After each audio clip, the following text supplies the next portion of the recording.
Welcome, another episode, Dr. James Beckett, Sports Card Insights, here to do a tribute to my friend and former partner, Denny Eckes, Dennis W. Eckes. He's been gone since 1991, but made a huge impact in our industry, was a key player even before he and I got together in summer of 78, actually. I'm going to do something that I haven't done, but I'm going to do it here because it's probably the best way to get through it. But I actually wrote a tribute to him in the owner's box of the issue 75 of our baseball magazine back in April of, but probably that was May of 1991. So I don't like it when people read, but I'm going to try to read this quickly and give you the content and then expound on that. So this is for me, what I wrote 28 years ago. And I've joked about how, some of these owners' boxes, Pepper and Mike Payne and some of these guys would write things for me. But this probably was written by me. So I said, most people dread April 15th because of income tax implications. I, however, will forever be sad on that day for a different reason. I lost a good friend, April 15th, 1991. Denny Eckes died in his sleep at the young age of 48. His passing was completely unexpected and is greatly mourned by all who knew him. Denny was a true pioneer and leader of this great hobby. His Den's Collector's Den was one of the first full-time hobby dealerships. He's a man of vision, being one of the first to popularize plastic sheets and affordable reprint sets. He and I were partners on the first 8 years of annual books under the Sport Americana banner. Partnerships can be difficult, but not with Denny. We never competed against each other. We complemented each other. He was honest, level-headed, dependable, dedicated, and hardworking. His word was his bond. I was proud to be his partner. From the beginning, we were both committed to the hobby. For years, our books, other than baseball, were not very profitable. We persevered because they deserved to be done.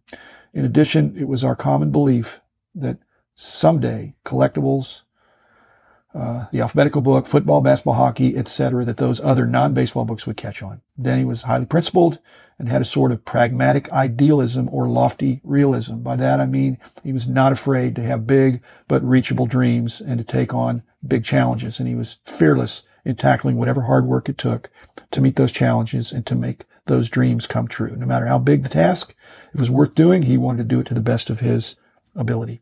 He had a great sense of humor and sometimes gave the impression that he didn't take life so seriously, but he had high standards. In a sense, his legacy includes this magazine and all the other things Beckett Publications is now doing. His influences on me personally and professionally are clear and unmistakable. Fairness. Denny never gave special deals. He would give the same good deal to everyone. He was family-oriented, as was repeated at his funeral. He didn't just talk about family. He gave of himself frequently. Keep it simple. I was a young college professor when I first met Denny. He was always encouraging me to make things simpler, not so complicated. He was right. I'm still working on it. Signed, Jim Beckett, friend of Denny. So he was 6.5 years older than me. That was from 1991, right after he died. He was an amazing guy. I had a lot of good friends back in the day, but he was the first guy that came up to me. I actually had 5 guys that came up to me, and he was the 5th that said, you're doing these price surveys. You really ought to turn that into a book, and I'm the guy that's going to make it happen for you. And so the first 4 guys, I said, and it happened, would happen like once a month. This was in, 77 and 78. And each guy would say, you do this and then I'll, and they never made it clear what they would do. They said, you do all this work and then we'll take half the credit. It was kind of like that. Denny was the first one that came up and he said, I've got a plan. He said, I've been doing the Sport Americana checklist book. I have a wholesale distributorship. I already have accounts with all these places. So I'm already doing a book.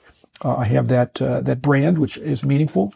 I also have an IBM composer, so I can do some typesetting. I have a paste up table, which for those of you who remember back in the day, to put together a book, he said, I will do everything that you don't want, either can't or won't do or don't want to do. He said, we will split 50-50.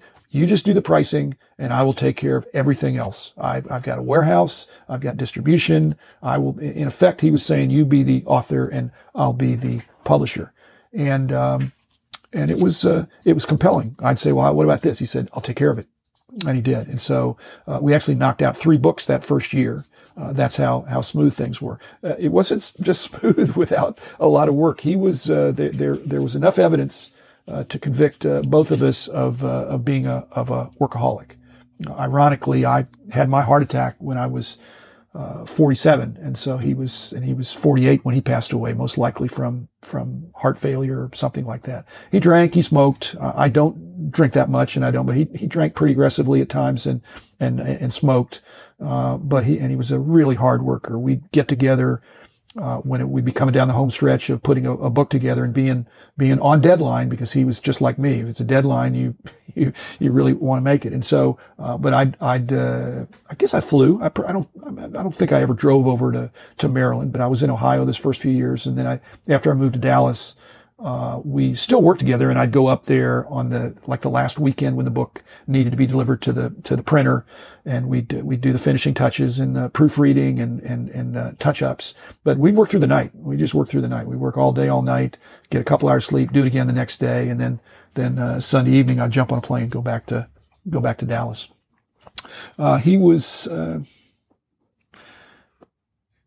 somebody that he just was his own man. We were different in a lot of respects, but like I said, the fact that we both, we weren't trying to outwork each other. We just both had a certain work ethic to get it done. And, it was the baseball book was an immediate success. We sold 5,000 copies the first day. And that was at the Willow Grove show, the Philly show in March of '79. It was just, we loaded it. I was, again, that was I came up, I did the show as well. I was doing shows over there. So I came over from Bowling Green, and we loaded up all the books we could fit into his van, which was 5,000 or so. And we trucked him up there, and we came back with an empty van. In fact, we could have come back Saturday with an empty van, but we bought, we sold out.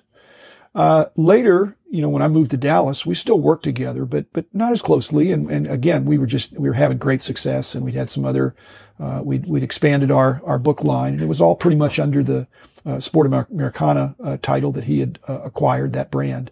But as I got married and was starting, getting more involved in Dallas, and I had this desire to start the magazines, baseball in particular, and I started it not with a Sport Americana brand. I mean, I said, Denny, I'm just going to do this. I'm the guy that's doing the pricing, and I want to do that, and you're doing other things. And we'd done very well, so it wasn't like it was just as amicable.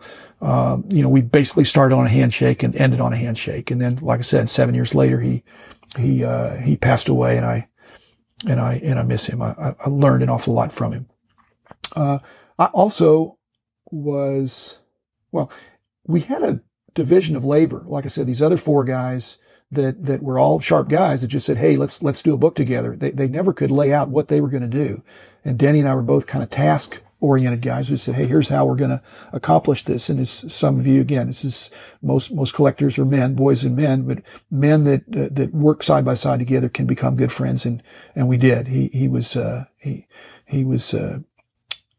really hard worker, and so was I. And when he said he was going to do something, he did it. And I'm a say what you mean and do what you say kind of guy, and so was he.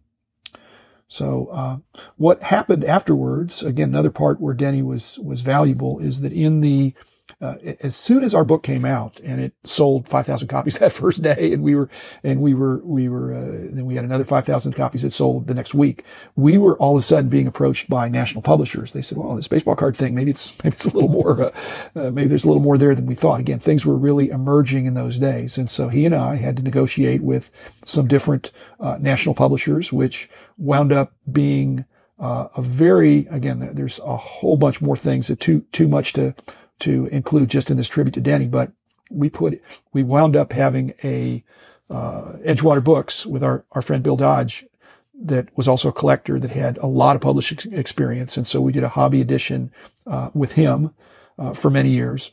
And then at the same time, we were able to negotiate through roundabout ways to get published, to bring in Random House, the world's largest publisher, which was just a great blessing. So we were able to do Random House for our smaller editions, and that got maximum distribution of the smaller size book. And like I said, but our agreement and our parting was clean in the sense that I could go pursue my monthly magazine and other things that Beckett Publications got into with his blessing. And again, I miss him. He was a good man.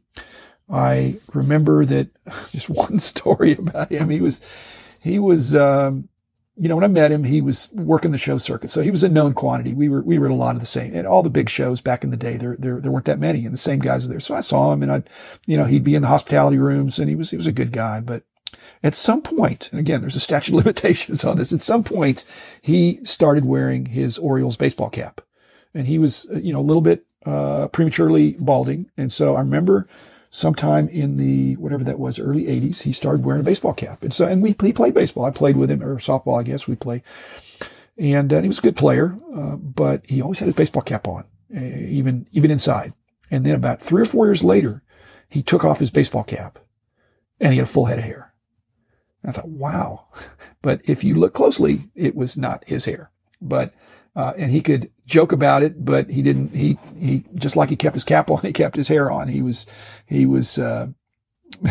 just an interesting thing. It's the first time I had to deal with. Now, as I'm balding myself, I'm realizing the wisdom of putting a baseball cap on for a few years and pulling it off. It's hard to all of a sudden have more hair than you had the day before. So I think I'm just stuck with my follicle challenges. Again, Denny was my buddy. I think he'd approve of this podcast. I'd love to have him on. He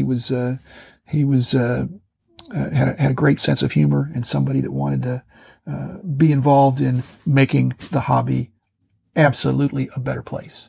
So again, if you've got comments or questions about Denny or anything else we've done an episode on, or if you've got somebody that you'd like to see a tribute, whether that's me doing it by myself, which I do have other people that could speak into it, but I just thought I'll probably have enough that just for me to just honor Denny and what he meant to me and what he meant to the industry would be good. So, but if you've got somebody or something you think would be worthy of an episode, please let me know. I'd love to. I mean, this is a podcast that's coming out every day. So like I say, I've got 1,000 episodes to deal with, and I wanted to get Denny in this first group because he was a big part of helping me get where I was. He had business sense, whereas I had a lot of book learning and a lot of book knowledge and degrees, but he really showed me how to do business with integrity. So hats off to Denny, figuratively and literally, and I will be back again tomorrow with another episode. So thanks again, listeners.